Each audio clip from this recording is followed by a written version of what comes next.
Morning, আমি মৌ। আমার নতুন একটা ভিডিওতে তোমাদের অনেক ওয়েলকাম। তো যেদিনের ভিডিওটা করেছিলাম সেদিন ছিল বৃহস্পতিবার। তো ঘুম সকাল সকাল ভাঙেনি, কিন্তু সকালবেলা বাবাই ফোন করেছিল, যার জন্য ঘুমটা ভেঙে গিয়েছিল। কারণ সেদিন মা বাবা দুজনেই বাড়িতে ছিল না, মা আর বাবা দুজনেই দিদি বাড়িতে ঘুরতে গিয়েছিল। তাই সকালবেলা বাবা ফোন করে জানতে চেয়েছিল যে আমি উঠেছি কি উঠেনি। তখন 7টার মতো বেজে গিয়েছিল, তো ফোনের আওয়াজ পেয়ে ঘুমটাও ভেঙে গিয়েছিল। তারপর একটু আমি দোকানে যাচ্ছিলাম, আর দেখো সেদিনকে সকালবেলা এত প্রচণ্ড পরিমাণে বৃষ্টি পড়ছিল।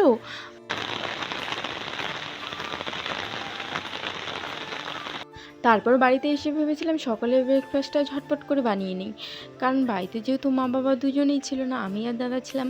আর অনেক দিন ধরে না আমার ডিম স্লাইস খেতে খুব মন যাচ্ছিল, কিন্তু আমি আর অলসের জন্য করে উঠি না, আর মাকেও আর বলি না যে করে দিতে। তো আজ ভাবছিলাম যেহেতু আমাকেই রান্না করতে হবে, তাহলে আমার মনের মতো জিনিসটাই খেয়ে নিই।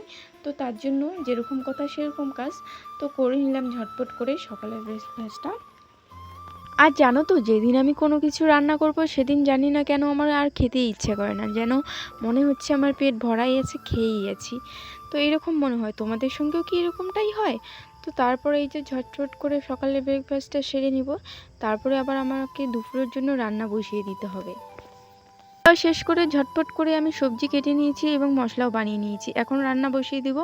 তো এইদিকে ভেন্ডি বসিয়ে দিয়েছি, আর এইদিকে ডাল সিদ্ধ করা বসিয়ে দিয়েছি, যেহেতু আমাকে একাই করতে হবে ঝটপট, তাই করে নিলাম। তারপরে আমার স্টুডেন্টরা এসেছিলো, ওদেরকে শিখাচ্ছিলাম। তারপর ফট করে আমার একটা বান্ধবী চলে আসলো, তো ও বলছিল যে জাম খাবে। আমি বললাম যে চল নিয়ে পেরে আসি। তো ছাদে উঠেছিলাম, আর এইদিকে দেখছো ও জাম দেখে এত খুশি হয়েছিল, বলছিল যে এতদিন পর আমি না জানি কত খুশি হয়েছি, নিজের হাতে একটা জিনিস ছিঁড়তে পারছি। তো অবশ্য আম খেতে এসেছিলো, তো আমাদের গাছের আমগুলো পেকে গিয়েছিল, তাই বলছিলাম তো আম তো নেই, এবার জাম খেয়ে যা। যেমনি জামের কথা বলেছিলাম সে তো খুশিতে আত্মহারা, বলছিল যে তোদের কাছে জাম হয়েছে, চল চল চল জাম খাবো। তারপরে এই যে জাম মাখা করে নিয়ে এসে পড়েছিল, তো আমরা দুজনকে আর একা খাবো, তো স্টুডেন্টদেরকেও দিয়েছিলাম।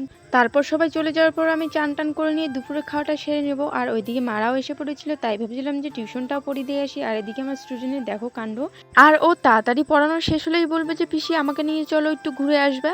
তো ওর কথা মতো একটু ঘুরে এসেছিলাম ওর সঙ্গে। তারপর বাড়িতে এসে ম্যাগি বানিয়ে নিয়েছিলাম। তো আজকে ভিডিওটা এখানে শেষ করছি, আবার দেখা নেক্সট ভিডিওতে। সবাই ভালো থেকো, টাটা।